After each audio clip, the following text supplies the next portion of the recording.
విన్నారు కదా తెలంగాణ రాష్ట్ర ప్రభుత్వం చేసిన ప్రకటన. బహుశా నిన్న మా వాళ్ళు చూపించుంటారు, కావాలంటే మళ్ళొక్కసారి చూద్దాం. తెలంగాణ రాష్ట్రంలో ఈ అగ్రవర్ణాలు, ఈ రెడ్లు బీసీలకు 42% రిజర్వేషన్ ఇవ్వడానికి సిద్ధంగా లేరు, ఇష్టంతో లేరు.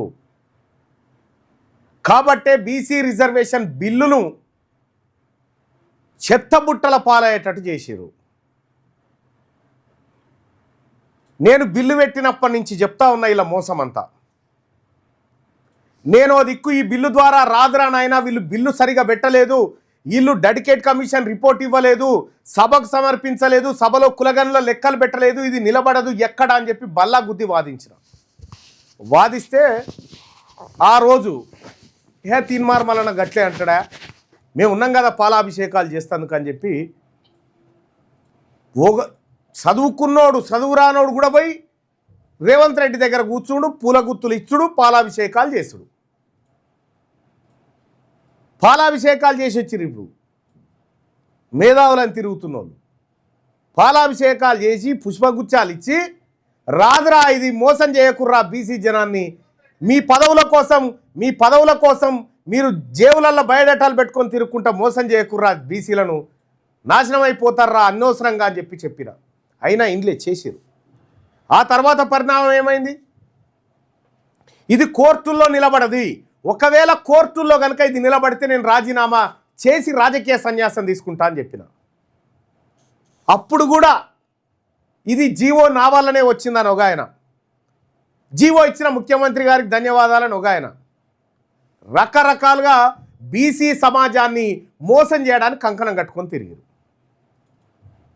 సరే, మన బీసీ బిడ్డల కంటే కొంతమందికి దీని పట్ల అవగాహన లేకపోవచ్చు, వాళ్ళని మనం గౌరవించుకోవాల్సిందే. సరే, ఆ కుట్ర ఏందో మనకు తెలుసు కాబట్టి మనం ముందే చెప్పినాం.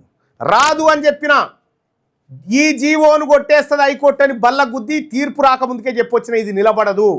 ఏదో ఒక రోజు రేవంత్ రెడ్డి గారు ఈ మాట చెప్తాడు, ఏమని, మేము కష్టపడ్డాము, మేము రిజర్వేషన్ సాధించలేకపోయినాము అని మాట చెప్తాడు.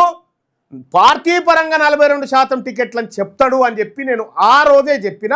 ఆ వీడియోను మళ్ళొక్కసారి మీరు చూడాల్సినటువంటి అవసరం ఉంది. ఇక నెక్స్ట్ రేపో మాపో రేవంత్ రెడ్డి గారు ఓ మాట చెప్తుండొచ్చు, మా చెమటంతా ధారపోసినాం, మా రక్తం అంతా ధారపోసినాం, అయినా సాధించలేకపోయినాం కాబట్టి పార్టీ పరంగా 42% టికెట్లు ఇస్తారని రేపో ఎల్లుండో ప్రెస్ మీట్ పెట్టి చెప్తాడు. ఇక చిత్తశుద్ధితో ఈ ప్రభుత్వం బీసీలకి 42% రిజర్వేషన్ కల్పించాలని శత విధాల ప్రయత్నం చేసిన కేంద్ర ప్రభుత్వ సహకారం లేని కారణంగా కేంద్ర ప్రభుత్వంలో ఇక్కడ నుంచి ఏదైతే రికమెండ్ చేసిన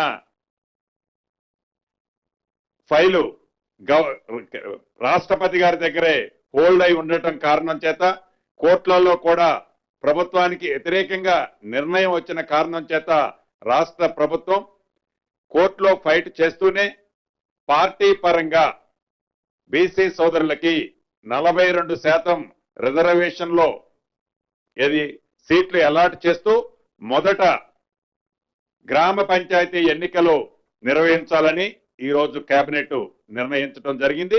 చెప్తా ఉన్నది ఈ బిల్లు ద్వారా పోయి 42% రిజర్వేషన్ వస్తుందా అధ్యక్ష, గుండె మీద చేసుకొని చెప్పమని ఇక్కడ ఉన్న వాళ్ళని.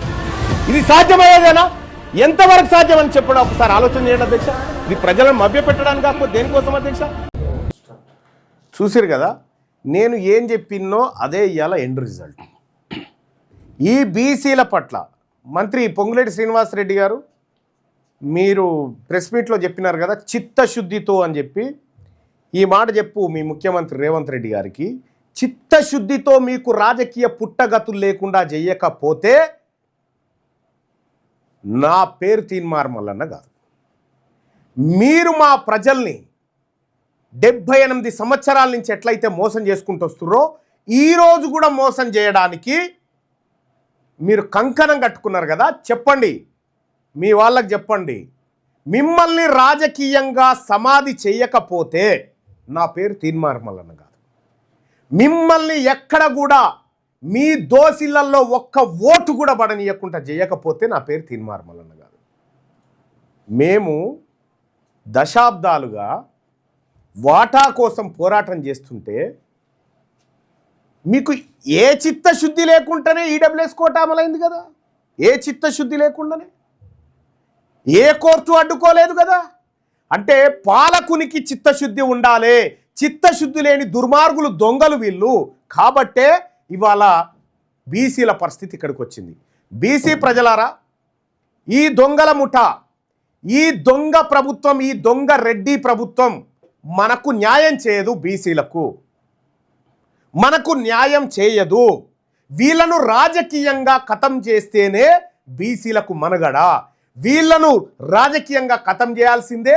బీసీలు రాజ్యాధికారంలోకి వస్తే బీసీ ప్రజలారా, ఇవాళ బీసీ ముఖ్యమంత్రి, బీసీ ప్రభుత్వం ఉండినుంటే వీళ్ళు ఇన్ని రోజులు కోర్టు ఆడికి ఈడికి అంటారు కదా, ఒక్కటే నిమిషంలో అయిపోతుంది.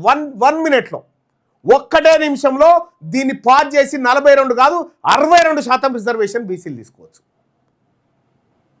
ఈ జానారెడ్డి అనేటోడు ఈ కుట్రలకు కుతంత్రాలకు తెరలేపి ఈ బీసీల నోట్లో మట్టి కొట్టి మీ బీసీలు ఏం పీక్కుంటారో పీక్కోర్రి, మేము ఇయ్యము అని చెప్పి బాజప్తగా మంత్రులు వచ్చి మైకుల ముంగట చెప్తా ఉంటే కాంగ్రెస్ పార్టీలో ఉన్నటువంటి బీసీ నాయకులారా, ఇప్పుడు జైరు పాలాభిషేకాలు మీ పార్టీ నాయకులకు, మీ అగ్రవర్ణ పార్టీలకు, అగ్రవర్ణ నాయకత్వానికి ఈ పాలాభిషేకాలు చేయండి.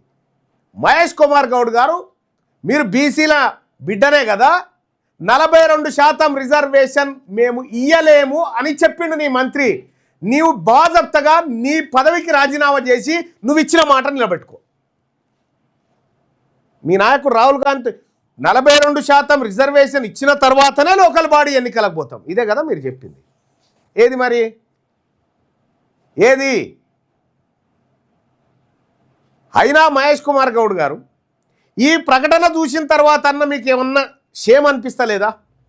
అధికారులు మీ సమస్యలు పట్టించుకోవట్లేదా? నెలల తరబడి మిమ్మల్ని ఇబ్బంది పెడుతున్నారా? మీ సమస్యకు ఎవరు స్పందించట్లేదా? సమస్య ఏదైనా ఎక్కడి నుంచైనా వెంటనే క్యూన్యూస్ కాల్ చేయండి. మీ తరఫున మేం బాధ్యత తీసుకుంటాం. కాల్ చేయాల్సిన ఫోన్ నెంబర్ 8499019921. పబ్లిక్ వాయిస్, సామాన్యుడి ప్రశ్నాస్త్రం. ప్రతి గురువారం ఉదయం 10 గంటలకు మీ క్యూన్యూస్ హెచ్డీలో నవంబర్ 6 నుంచి ప్రారంభం.